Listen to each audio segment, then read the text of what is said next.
Our sink has been draining super slow, so I know that we have something stuck in there. So I used to, my first ever maintenance construction-y type job was when I was in high school. I did maintenance and repairs in a trailer park.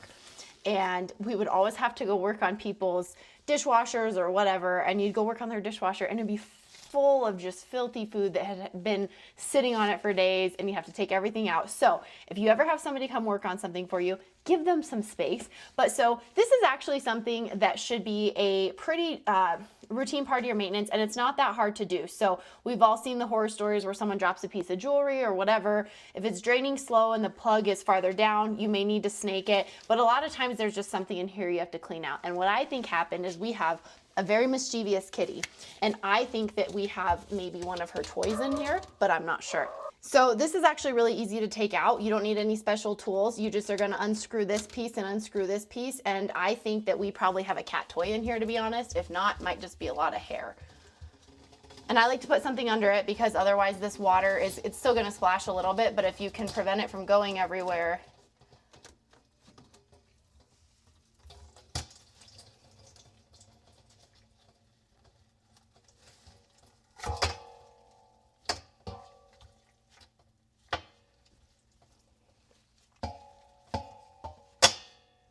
It's a popsicle stick, which my cats like to play with popsicle sticks and straws. And I think all this stuff just got stuck on the popsicle stick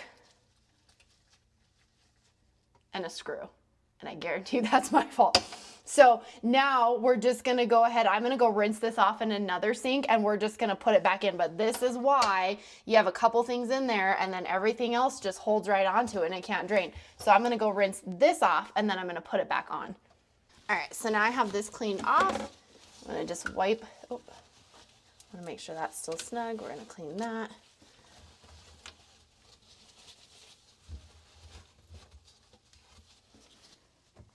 Okay, and now, I mean, everything's situated, so you're just gonna put it back on the same way it came off.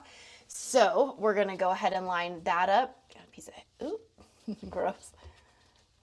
We're gonna get that bevel to go into that piece, and we're going to tighten that.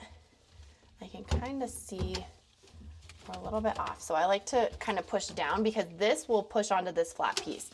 And so if you kind of like put that on there and push that and get it started, you can feel if it's attaching right. If you're forcing it, you're cross-threaded, and you can cross-thread because these are plastic, so just pay attention to how it feels. And we're going to check it after too, of course, and make sure nothing's leaking. And then here, this piece is going to actually have this gasket. That gasket is going to go in to the connection, and then this is going to tighten on. So basically the bevel piece is built on here, and here you have a separate gasket. And now we're just going to run it and make sure it's draining okay, and also that we just don't have any drips, because sometimes when you mess with your plumbing, it's not seated up all the way and you're going to have a little drip. So we're going to go ahead and run the plumbing and check it out.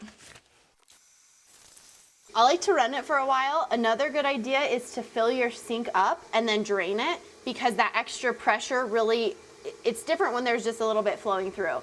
But when you have a full sink and it has to come through, it shows how this reacts to pressure. So I also like to do that, or do like a big bucket of water all at once and see how it drains, just to double check that you didn't create a leak inadvertently when you fixed your clog. And we've been running it for a few minutes now, so we're good. And we can use the functioning sink now.